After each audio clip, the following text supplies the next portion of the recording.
Bonjour à tous, bienvenue sur Only a Giant Podcast numéro 75. Moi, c'est Plaque, je suis avec Thiergo qui est chez moi dans mon studio d'enregistrement. Bon, c'est un bureau, mais on va dire studio d'enregistrement, ça fait plus classe. Comment vas-tu, Thiergo ? Eh ben, je suis super content d'être là. C'est vrai que on le fait pas souvent, c'est la deuxième fois.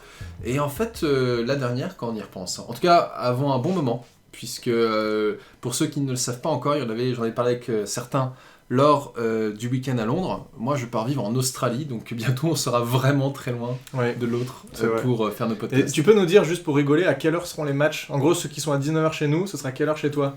Parce qu'en fait, on a réfléchi, on pourra les enregistrer quand ce sera à peu près 6h du matin chez toi, les matchs. Les podcasts, pardon. Donc le match aura lieu à quelle heure ? Est-ce que tu as checké déjà ? Eh ben, en fait, un match à 19h, ça veut dire qu'il commence à 5h du matin le lundi pour moi en Australie.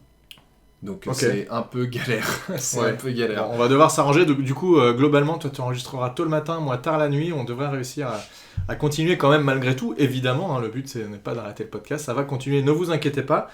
Tu es venu avec des bières 0%, Dry January oblige. Ouais, tout à fait. Ça fait plaisir. Ce podcast n'est pas sponsorisé par Beep. Mais ouais. Ça a quand même le goût de bière, donc c'est plutôt intéressant. Et avant de commencer de parler donc de ce match des Eagles qui ont joué contre nos 3e voire 4e couteaux et qui ont eu du mal à nous battre quand même, donc c'était un match finalement assez intéressant, et d'évoquer ce match contre les Vikings, puisque ça y est, cette semaine, dimanche, nous jouons le premier tour des playoffs. Eh bien on va remercier Thomas, Nitty Sims, Yann, Guillaume, Fricazoïde, Vincent et Jimmy, qui sont les contributeurs du Patreon. Rappelle-nous très rapidement, avant qu'on commence ce podcast, Thiergo, comment on fait pour participer au Patreon ? Eh ben, déjà, vous allez sur patreon.com/onlyagiantpodcast et vous avez différents niveaux d'abonnement. Si vous voulez juste participer une fois, c'est tout à fait possible. Vous choisissez votre abonnement, vous regardez quand vous êtes débité. Normalement, vous êtes débité tout de suite. Et puis après, vous arrêtez. Et en tout cas, encore merci à tous les contributeurs, qu'ils soient ponctuels ou habituels. Plus fréquent, on va dire. Exactement. Mais, et puis, juste pour info, eh bien, j'avais regardé les casquettes. On avait eu, je sais plus quel était le nom de l'auditeur qui nous avait partagé cette info-là. Il m'avait dit, regarde sur ce site-là, c'était quand même vachement cher. Et j'ai pas trouvé encore de site où c'est vraiment abordable. Si on veut faire des casquettes un peu quali, ça va être dur. Je m'oriente plus vers les t-shirts, je pense. Donc on est en train de regarder toutes les options, on continue de regarder ce qu'on peut faire de ce côté-là, mais en tout cas, sachez que pour l'instant, eh bien, ça nous permet d'héberger ce podcast sur toutes les plateformes, et donc on arrive à vivre grâce à vous, et ça c'est très cool. Alors, on parle du match, défaite 22-16 contre les Eagles, c'était chez eux. Ils avaient aligné leur équipe type, leur but pour eux c'était d'avoir une bye week, d'être tranquille et de ne pas jouer ce dimanche, de pouvoir se reposer, de pouvoir reposer un peu l'épaule de Jalen Hurts, le quarterback des Eagles qui était un peu blessé. Qu'est-ce qu'on retient de ce match ? Moi je l'ai pas regardé du tout, j'étais assez occupé et puis c'était un peu tard et je reprenais après mon congé paternité, donc je voulais un petit peu dormir quand même, donc j'ai pas du tout regardé. Qu'est-ce que toi tu as retenu ? Tu as regardé surtout la première mi-temps qui était la plus difficile. On n'a pas très bien joué, on n'a pas mis de points en première mi-temps, on a réussi à mettre des points en deuxième mi-temps, on s'est bien ajusté. Je crois que Davis Webb aussi, qui était donc le QB3, je rappelle, on a joué avec notre QB numéro 3, même notre QB numéro 2 on l'a mis sur le banc, on s'est dit pas de soucis. Ce qui est assez fou, moi la première truc que je me suis dit, c'est on arrive à tenir les Eagles qui sont à 14 victoires, 3 défaites avec notre QB3, alors que l'an dernier on n'était rien foutu de faire avec notre QB2. Ouais. Tu te rappelles que c'était quand même assez terrible à ce niveau-là. Ouais, alors pour le coup en fait c'était surtout intéressant de regarder notre défense. Si on peut retenir quelque chose de ce match, c'est que notre défense B a maintenu les Eagles à un seul touchdown, et après c'était que des field goals. Et pour ce qui est de l'attaque, moi j'ai regardé que la première mi-temps, c'était vraiment pénible à regarder parce que Davis Webb s'en sortait pas trop mal, il était quand même souvent sous pression, il a fait quelques belles passes, mais les receveurs étaient complètement à la ramasse. Et je pense que les receveurs backup se sont fait un peu remonter les bretelles lors de la mi-temps, parce que quand on voit justement la deuxième partie du match, c'est complètement différent. Et d'ailleurs, fait exceptionnel, nous avons eu le premier touchdown de Kenny Golladay, et probablement le dernier touchdown de Kenny Golladay pour les Giants contre les Eagles. Un beau touchdown en plus. Ouais, beau touchdown à une main. En fait, il a fait ce qu'on attendait de lui pendant tout son passage chez nous. On aurait aimé qu'il nous fasse ça à chaque match. Il l'a fait sur un match, sur une réception. Alors, tu parlais de Davis Webb, donc 23 passes complétées sur 40, et nos receveurs... Là, c'est très compliqué, puisqu'en fait, il y a 2 vrais receveurs qui ont capté des ballons. C'est Marcus Johnson qui a récupéré 3 réceptions pour 36 yards, et Kenny Golladay, 2 réceptions 30 yards sur 7 passes lancées, ça fait pas beaucoup. Le reste, c'est Lawrence Cager qui est un tight end, Nick Vannett qui est un tight end, Matt Breida qui est running back et Gary Batwell qui est running back. Donc le jeu de passe, c'était du jeu de passe un peu spécial, on va dire. Hein, non, c'était le néant. Marcus Johnson, justement, il a loupé une passe, enfin il était complètement démarqué et il était mal positionné, alors que justement Davis Webb avait réussi à faire une petite pirouette en début de match sur un third and 8, si je dis pas de bêtises, pour éviter le rusher. Il envoie le ballon. Et puis Marcus Johnson, en fait, n'arrive pas à l'attraper. Alors, certes, la balle est haute, mais s'il était allé un peu plus loin sur sa route, ça l'aurait fait. On savait qu'on avait comme tu disais, nos troisième couteaux. L'objectif de ce match, clairement, pour nous, c'était plus d'embêter les Eagles que de le gagner. Alors, au début, j'étais un peu étonné parce qu'il me semblait que pendant la conférence de presse de Brian Daboll contre les Colts, on lui avait posé la question et il avait directement dit, on lui avait posé la question de savoir s'il allait justement jouer les titulaires ou pas. Je pense qu'il a répondu à chaud, en fait. Et il a dit non. Alors je pense que la question, au début, il a pas dit, en gros, juste après Colts, il a dit si on y va pour les taper, il n'y a pas de souci, on fait jouer tout le monde. Mais je pense qu'en fait, il a répondu un peu vite en se disant voilà, on est sur notre lancée, on va continuer. Globalement, ils ont pesé le pour et le contre, ils se sont dit de toute façon, on a quand même des chances, mais ils y allaient pas pour perdre, hein, clairement, ils y allaient pour gagner. Non, ils avaient envie de gagner contre les Eagles, et je pense que les backups, ils se disaient tous, en fait, on n'est pas là pour faire de la figuration, et on a aussi envie de se mettre en avant. Tu vois, quelqu'un comme Davis Webb, qui est dans la ligue depuis, si je dis pas de bêtises, 6 saisons. Il a été drafté par les Giants, d'ailleurs, il y a 6 saisons. Il y a très longtemps, et l'année dernière, quand Brian Daboll est parti, les Bills ont proposé à Davis Webb de rester comme QB coach.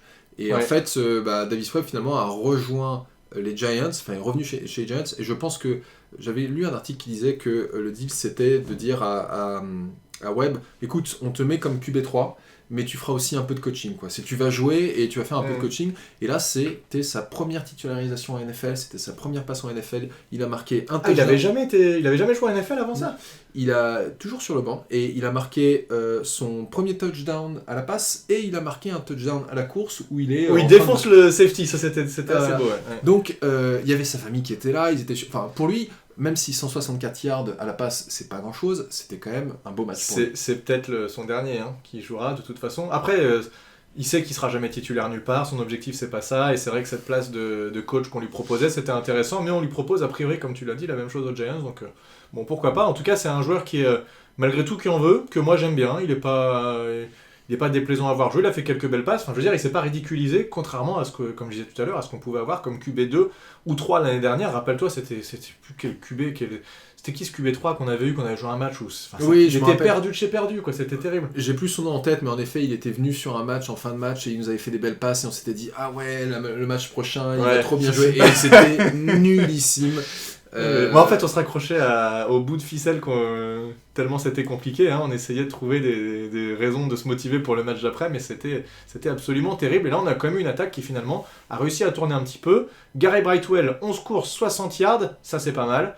Davis Webb il nous a fait 6 courses, 41 yards, c'est aussi pas mal. Et puis Matt Breida qui a fait que 4 courses, 28 yards, c'est aussi intéressant. Donc le jeu de course a été quand même assez présent. Globalement moi je trouve que cette prestation de notre attaque versus une défense qui est quand même ultra loadée du côté des Eagles, c'est vraiment bien. Et surtout, il n'a pas été saqué, Davis Webb. Il y a eu 2 sacs quand même côté Eagles, mais c'était sur un fake field goal où Jamie Gillan se fait plaquer et une autre action que je n'ai pas vue. C'était une tentative de passe de Lawrence Cager. Voilà. Alors c'est marrant justement. Brian Daboll et Mike Kafka ont décidé de faire un peu des trick plays. Tu sens que eux ils disaient de toute façon on n'a rien à perdre, il faut y aller. Est-ce que le but c'était un peu aussi de forcer les Vikings à se préparer à ce genre de trick play lors des playoffs? Je doute vraiment qu'on en fasse un, mais on l'a déjà vu en playoffs. C'est vrai que t'as toujours un truc, on sait jamais, c'est toujours possible. Et alors, attends, je t'ai envoyé tout à l'heure, juste parce que c'était rigolo, le nombre de snaps joués. Est-ce qu'en attaque, on a eu des joueurs un peu improbables qui ont joué? Alors déjà, toute la O-line, c'était une O-line très remaniée, à part Evan Neal, si je dis pas de bêtises. Les tight ends, il n'y a pas eu tight end titulaire. On a eu pas mal Vannett qui avait joué déjà un petit peu. Qu'est-ce qu'on a eu? Marcus Johnson. Marcus Johnson, c'est quand même une petite désillusion parce qu'il avait été bon, rappelle-toi, à Londres. On l'avait vu, on s'est dit, putain, super, on a trouvé un receveur intéressant, machin, et en fait, à part ce match-là, il a vraiment rien fait. Donc ouais, c'est un peu dur de dire troisième couteau, c'est quand même deuxième couteau finalement. Bredesen, il joue aussi quand il peut, il a été plutôt bon, ça fait partie des éléments un peu stables de cette O-line, mais une O-line largement remaniée. Et tu nous as dit par contre, Evan Neal, encore un match difficile. Ouais, encore un match difficile. Cette fin de saison pour Evan Neal est vraiment compliquée. Si je dis pas de bêtises, alors il s'est fait flaguer une fois, mais même deux, je pense que c'est ça, hein, 2 fois pour false start. Et on n'en a pas eu beaucoup des faux départs sur toute sa saison, ça m'a même surpris. Il y en a eu quelques-uns quand même, mais c'est pas non plus. On a eu des terrible, saisons. mais... Il y a eu des saisons où en fait il y en avait pratiquement tout le temps. Ouais, mais ça c'est un mauvais signe en fait. Un O-line qui prend des faux départs, c'est que généralement il est pas serein et qu'il est très tendu et il essaye de prendre un petit peu d'avance sur son défenseur. Et généralement voilà, ça peut créer des faux départs comme ça. Donc à surveiller, d'autant plus que il avait vraiment peiné contre les Vikings lors du match de saison régulière. Là, on va affronter à nouveau les Vikings, donc il va retrouver les mêmes 10 rushers. Il va y avoir un peu de travail de préparation. T'as mis les noms ici. Il y a Daniel Hunter. Daniel Hunter qui a 10 Smith. sacs et demi sur la saison, et Zadarius Smith qui a 10 sacs sur la saison aussi. Il va falloir que la O-line tienne quand même. On déborde un peu sur le match des Vikings, mais je préfère que ça pénètre par la droite que par la gauche de la ligne offensive. C'est toujours mieux. Et on sait que la gauche est quand même... on est quand même tranquille à ce niveau-là, donc bon, voilà. Si on doit trouver une lueur d'espoir là-dedans, c'est que il vaut mieux que ce soit notre tackle droit qui galère que notre tackle gauche. Mais bon, c'est vrai qu'on a envie qu'Evan Neal quand même passe au niveau supérieur. On va pas lui jeter la pierre tout de suite. Il avait fallu du temps à Andrew Thomas aussi pour s'adapter au niveau NFL. On imagine que ce sera la même chose pour. C'est sa saison rookie, tout à fait. Donc on verra justement en deuxième année. C'est pas une saison qui a été entièrement catastrophique. Il y a eu des hauts et là on est dans une période basse, on espère... Surtout en pass protection en fait. Ouais, voilà. Parce que pour la course ça va, le jeu de course ça va, mais c'est en pass protection où là c'est compliqué, mais c'est surtout là où on a besoin des O-line. Bon, qu'est-ce qu'on peut dire maintenant sur notre défense ? On a intercepté Jalen Hurts. Jalen Hurts il fait 20 passes complétées sur 35. Il a un rating inférieur à celui de Davis Webb quand même sur ce match. Hein. Il a un rating de il marque pas de 65, TD. Ouais. Alors que Davis Webb 75,8. Il marque pas de TD, il se fait intercepter en zone rouge dans la end zone par Dan Belton. Donc ça c'est plutôt intéressant, c'est aussi une bonne note pour notre défense. Là notre défense pour le coup on a vraiment fait beaucoup tourner et on a fait jouer des joueurs, alors j'ai vu des noms de mecs que je ne connais pas. Déjà Cam Brown c'est un mec qu'on n'avait plus vu du tout, Carter Coughlin c'est pareil, c'est un mec qu'on n'avait plus vu du tout. Justin Ellis, alors celui-là on fait quand même jouer un petit peu. On a vu le nouveau linebacker qui a joué, comment il s'appelle ce linebacker ? Qui arrive des Lions. Davis, voilà, qui a été intéressant. Beaucoup de monde est en train de dire qu'il mérite sa place de titulaire déjà. Il a été physique, il a joué dans les bons gaps, il a fait les choses qu'il fallait. Donc j'ai vu sur Twitter pas mal de gens qui disaient, des analystes qui disaient, à mon avis, il a mérité sa place pour le match des Vikings. Écoute, on verra. Qui est-ce de... Un mec s'appelle Eflin, un defensive tackle. Je ne sais pas qui c'est, je n'ai jamais entendu parler. Voilà, donc on a quand même fait tourner. On a eu Anderson en defensive tackle. Ça a quand même pas mal tourné. Il n'y a pas de gros noms en fait. Quand on regardait ceux qui étaient disponibles et qui n'ont pas joué et ceux qui étaient carrément mis même pas sur la feuille de match, en fait on avait nos 2-11 quasiment à peu de choses près. Donc, ouais, il y avait Tomon Fox, c'est ça Tomon Fox. Qui a joué. Il y avait quand même Ocean Zimenez. Ouais, Zimenez, mais Zimenez, depuis que Thibodeau est plus blessé, il joue moins quand même. Rappelle-toi, on parlait beaucoup de lui en début de saison, c'était quand Thibodeau était blessé. Depuis, on l'a un peu moins vu. Il est un peu plus sur... il est un peu plus dans la rotation, mais bon, il reste assez intéressant quand même. Il y a justement, il y a McLeod qu'on a drafté cette saison qui fait 1 sac et demi. Alors, Attends, Nick McLeod, c'est un undrafted free agent. Il est quoi ? Ah non, c'est sa 2e saison, autant pour moi. Mais il était dans le practice squad pendant longtemps. Hein. Voilà, et en fait, il s'est pris un flag justement pour un necessary roughness, roughing the passer, qui était justifié. Et après, 1 sac et demi, ça l'a pas mal. frappé, hein. quoi. De toute façon, nos safety, ils ont beaucoup de sacs. Hein. Ouais. Si tu regardes nos safety et nos corners, ça blisse beaucoup et ça a bien pénétré aussi. Ça, c'est ce qui était intéressant sur ce match, c'est que la O-line des Eagles, sans Lane Johnson, qui pour l'instant est blessé. A priori, il devrait revenir, mais en fait, il doit se faire opérer, mais il a dit je me ferai opérer après, donc ils essayent de le rafistoler comme ils peuvent pour qu'il soit disponible pour les playoffs et évidemment viser un Super Bowl. pour l'instant, cette O-line a plus de mal et c'est un peu rentré comme dans du beurre et ça rentrait un peu de tous les côtés. Il a été beaucoup mis sous pression, Jalen Hurts, par des remplaçants alors qu'on n'avait pas nos D-end habituels. Donc ça, c'est plutôt bon signe. On continue à avoir du pass rush malgré le fait qu'on fait jouer nos remplaçants, donc ça, c'est bien. Et l'avantage d'avoir fait jouer nos remplaçants, c'est justement qu'on permet à des joueurs qui ont été souvent blessés, comme Aziz Ojulari, de se reposer. Pareil pour Thibodeau. Donc on espère que ce sera que c'était le bon choix de les mettre sur le banc et qu'ils seront en pleine forme contre les Vikings. D'ailleurs, je pense que c'est la première fois de la saison qu'on a une équipe en aussi bonne santé où on est pratiquement au complet. Alors, je note juste quelque chose. Après, sachant que tu as des joueurs qui sont out pour la saison, donc pour le coup, ça... Ouais, tu notes quelque chose. Un truc qui me fait un peu de la peine, et parce que je l'ai peut-être lu il y a longtemps, mais j'avais oublié. Linval Joseph, chez les Eagles, c'est quand même très évident ça, quand on sait que c'était un Giant et qu'il a joué longtemps. Mais quel âge il a maintenant? Il est un peu vieux. Il est assez vieux, il était passé, si je dis pas de bêtises, il était passé chez les Vikings aussi. Il est, tu vois... Drafté en 2010, donc ça fait quand même sa 12e saison. Bon, ça va, hein. Il a remporté un Super Bowl avec nous quand même, c'est honteux. C'est quand même bien, bah oui, mais... Bon bref, c'est la NFL. Tu sais, moi ce qui me fait mal, c'est James Bradberry aussi, 2 passes défendues, 4 plaquages, bon écoute. Ouais. D'ailleurs ce bouffon de, comment il s'appelle, Darius Slay qui va dire merci les Giants, machin, en commentant sur la photo du trade, enfin pas du trade, du fait qu'on ait relâché... James Bradberry, j'ai trouvé ça ridicule, sachant qu'il se fait catcher un ballon sur la gueule par un receveur qui ne catch jamais de ballon habituellement, donc Darius Slay, tu ferais bien de te la boucler 2 minutes. J'ai l'impression qu'il est pas au top du top en ce moment, Darius Slay, donc s'il y a un mec qu'il faut viser, c'est plutôt lui. On a CJ Gardner-Johnson, je crois qu'il revient de blessure, mais lui il est bon et surtout il a fait beaucoup d'interceptions cette saison. Donc ils ont quand même du monde partout, hein, les Eagles, c'est assez affolant. Après j'ai quand même le sentiment que sur ce match, et ça m'étonnerait pas que nos collègues de Fly Eagle... Fly Podcast Fly le disent aussi, j'avais l'impression qu'ils levaient aussi un peu le pied contre nous. Enfin, sur ce match-là, oui, je pense qu'ils n'ont pas joué a priori, il y avait une consigne de ce qu'ils nous ont dit, c'est que le QB ne devait pas courir pour éviter de se blesser. Oui, et il y a justement, je crois que c'est une passe de Hurts où il est en train de chercher, et au bout d'un moment il voit rien, il envoie sur la touche pour pouvoir faire le field goal. Enfin, c'était très conservateur. Ils voulaient gagner parce que eux, ils avaient un intérêt à gagner, comme tu l'as dit en début de podcast, mais ils n'étaient pas à fond, quoi. Bon, en tout cas, c'était... on aurait pu attendre un 40 et quelques à 10 ou un truc comme ça, c'est pas le cas. 22-16, c'est un score plutôt flatteur pour nous, je trouve, et qui est intéressant pour la suite. Ça montre encore une fois que le coaching staff ne cesse pas de dépasser, et même avec des remplaçants, est capable... de faire des choses intéressantes et de tenir une équipe des Eagles qui était sur le papier évidemment bien au-dessus de nous. Il y a des joueurs qui nous ont fait mal, AJ Brown, Devonta Smith évidemment, et puis le fameux Boston Scott qui, comme à chaque fois, nous met son petit TD de toute façon à chaque fois qu'il joue. J'ai vu qu'il avait mis 16 TD dans sa carrière, il y en a 10 qui sont contre les Giants. Allez comprendre pourquoi, le mec se réveille uniquement contre nous, c'est comme ça.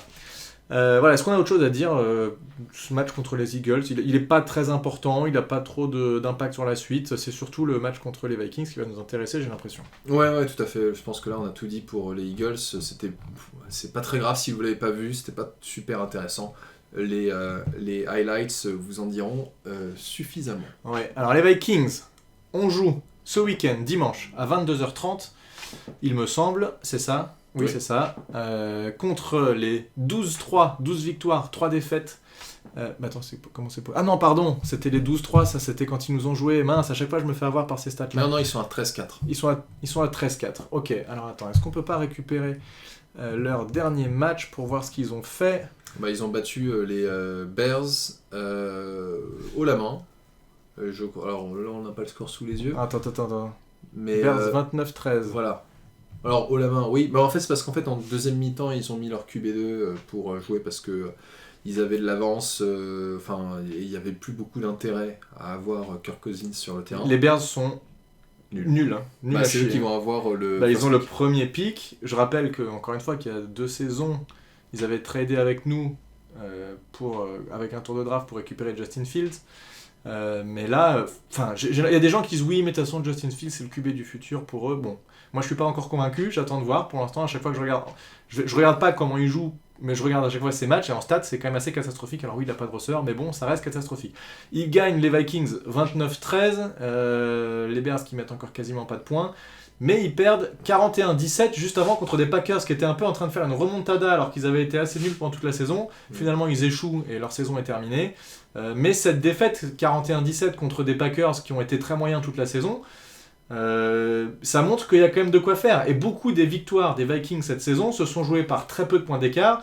Et beaucoup d'analystes disent, en fait, leur record de, tu m'as dit 13-4, il aurait pu être beaucoup moins flatteur en fait. Oui, bon après ce qui est important c'est de gagner, hein. Bien sûr. Savoir de combien de points, l'essentiel c'est d'avoir au moins un point de plus que ton adversaire, mais c'est vrai que quand on regardait les stats globales des Vikings sur la saison 2022, on constate que c'est une très bonne attaque avec une très mauvaise défense. Ouais, et d'ailleurs, le premier match qu'il y a eu entre les Giants et les Vikings, qui se passait aussi chez les Vikings, c'est un match où on a fait plus de 300 yards à la passe. Comment il s'appelle, Saquon Barkley a fait le match d'ailleurs, le match où on a fait plus de 300 yards à la passe. Exactement, le seul match. Saquon Barkley a fait pratiquement 90 yards à la course, plus une quarantaine de yards à la passe, donc ça faisait 130 yards au total. Et il y a des gars comme Isaiah Hodgins et Richie James qui vraiment se sont éclatés comme des petits fous contre les Vikings. Donc c'est vraiment une défense qui fait office de passoire, enfin elle n'arrête pas grand chose.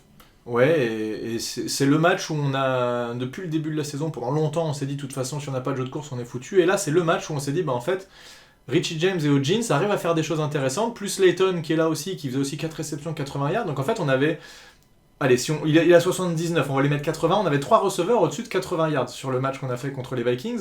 Et vraiment, c'est le jeu de passe qui nous a permis de réussir à faire un bon match. Donc je rappelle, on a perdu 24-27 avec un field goal à la dernière seconde de 400 yards, hein, je crois, le field goal. 400 yards, les fameux 400 yards. Avec du vent de face. Ouais, comme on se prend d'habitude de toute façon.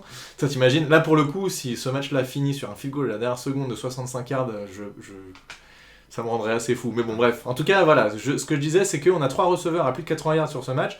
Plus Saquon Barkley, 50 yards à la passe. Voilà. Et Bellinger, 27 yards. Il y avait quand même moyen de faire des choses. Et je pense qu'avec ce coaching staff qui sait s'adapter, qui sait analyser ce qui s'est passé, qui sait tirer les leçons du match qu'on a fait contre eux, il y a, à mon avis, et ça, je parle au nom de beaucoup de monde parce que j'ai pu le lire partout aujourd'hui, déjà...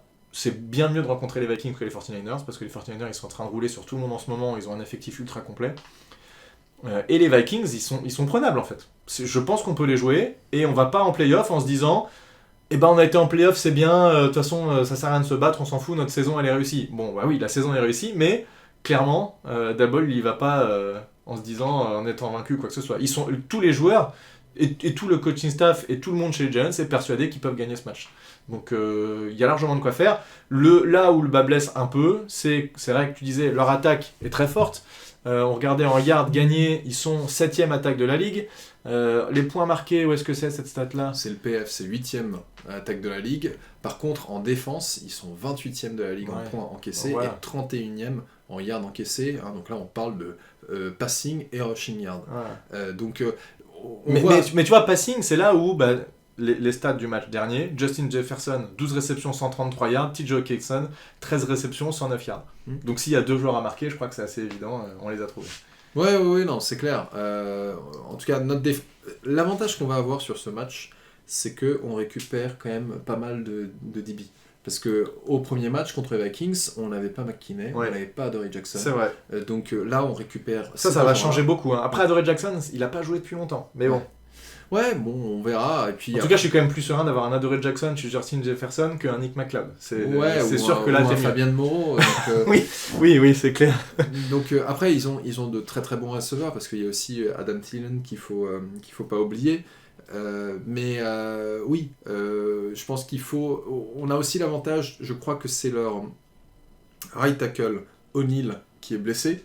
Et je te disais justement lors de ce podcast que le commentateur se plantait, arrêtait pas de l'appeler Evan Neal.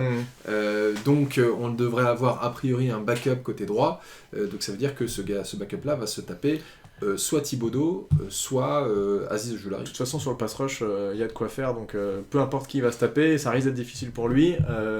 Je regardais Dalvin Cook, on n'a pas les infos, mais Dalvin Cook s'est blessé, donc running back, star des Vikings s'est blessé hier.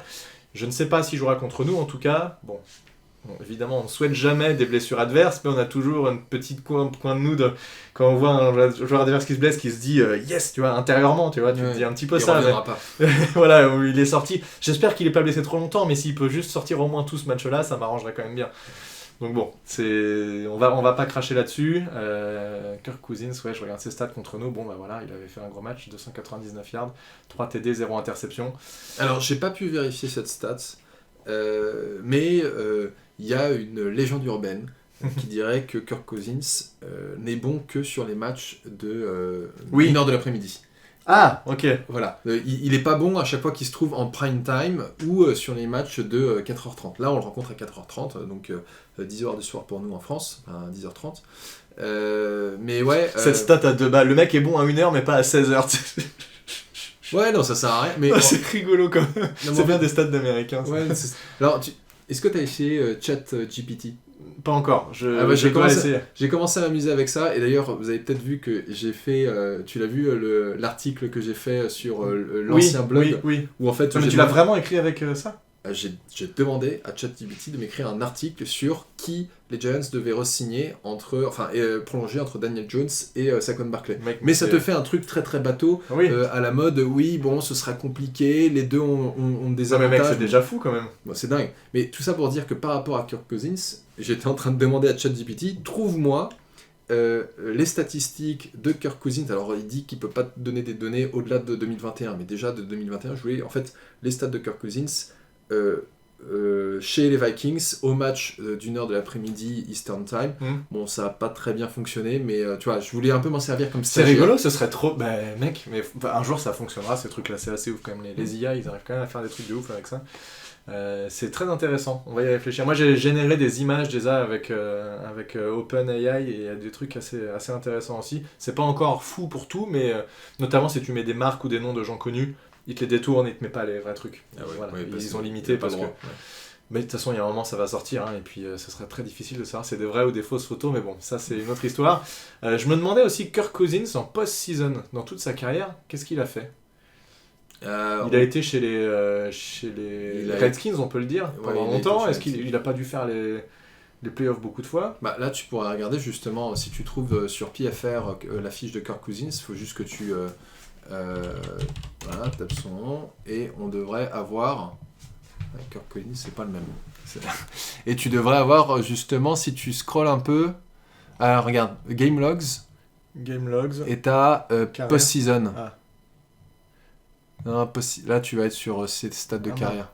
Mais bon, c'est pas grave. On va y arriver. C'est du live, Post-Season, voilà.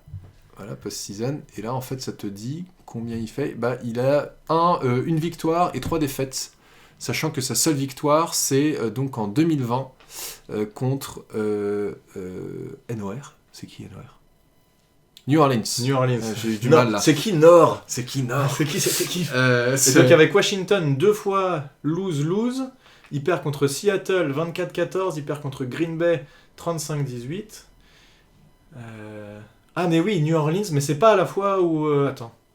C'est quoi le match où il y a une réception complètement improbable à la dernière seconde avec un plaquage ultra raté du joueur, c'est contre les Saints, c'est ça 2019. C'est ça. Le miracle à Minneapolis. Voilà, et derrière ils perdent contre San Francisco 27. C'est Justin Jefferson qui fait cette réception, si je dis pas de bêtises. Bah, j'avais ça en tête, mais il était déjà là, Justin Jefferson, je pense. Ah oui, Justin Jefferson, ça doit faire 3-4 saisons qu'il joue. D'accord, ok. Et il arrive dans la zone et il enlève son casque. Non mais c'était n'importe quoi. Mais surtout tu vois le safety, tiens, qui c'était ce safety à l'époque ? Il faudrait aller chercher, mais il a dû être...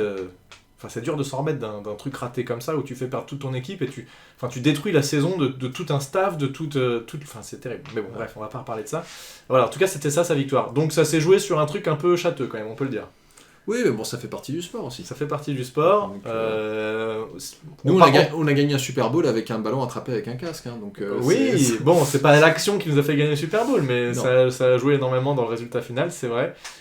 En tout cas, Daniel Jones, est-ce qu'on va voir ses stats en post-season ou est-ce qu'on fait pas cet affront ? Non, il va évidemment pas jouer. Il va créer ses stats en Il va créer ses stats, il est sur le point de créer l'histoire puisque nous allons gagner le Super Bowl évidemment.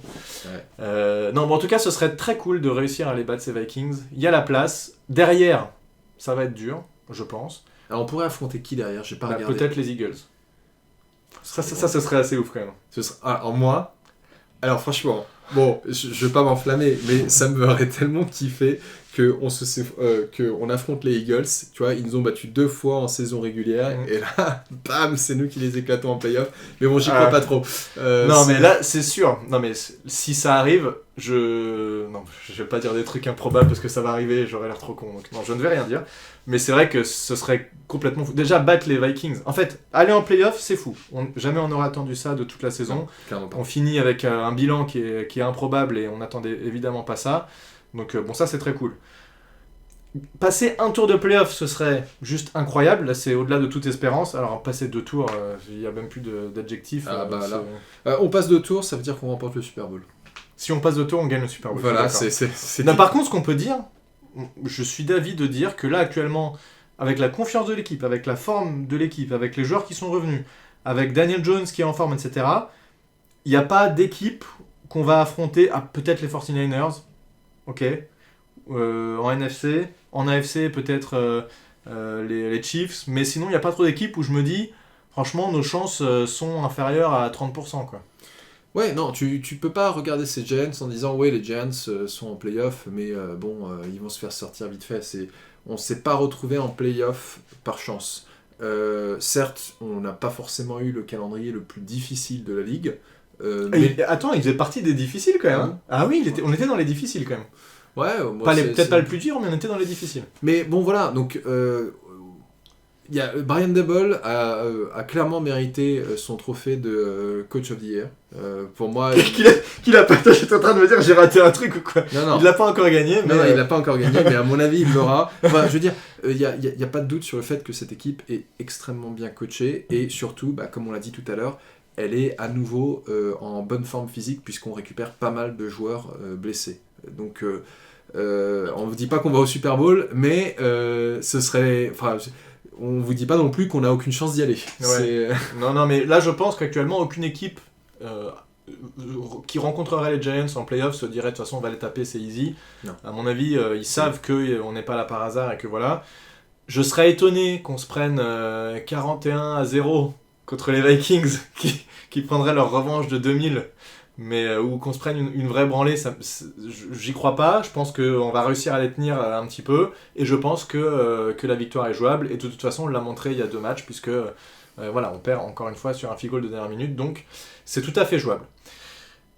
Voilà, on attend avec impatience évidemment ce match. Là pour le coup, autant j'ai pas fait l'effort de regarder ce match des Eagles qui n'avait aucun impact, autant évidemment je serai devant ma télé quitte à être éclaté le lendemain. J'espère que je serai éclaté parce que ça veut dire que j'ai été jusqu'au bout du match et que c'était tendu et que potentiellement on a gagné. Si je suis en forme le lendemain, ça veut dire qu'au bout d'un quart temps j'ai éteint et qu'il y avait déjà 21-0. Bon, écoute, voilà, je sais pas. Est-ce que tu veux faire un prono? Non, on fait pas de prono, on n'aime pas les pronos. Non, on n'est pas trop prono. Peut-être qu'un jour on le fera, mais... on en a déjà fait des pronos, mais on n'a jamais fait un podcast de playoff en tout cas. Ça n'est jamais arrivé. C'est la première fois dans l'histoire de ce podcast. Je viens de me rendre compte là. C'est tout à fait ça. Voilà, nous marquons l'histoire de Only Agent Podcast. Ouais. C'est assez incroyable et on va aller fêter ça par un bon repas.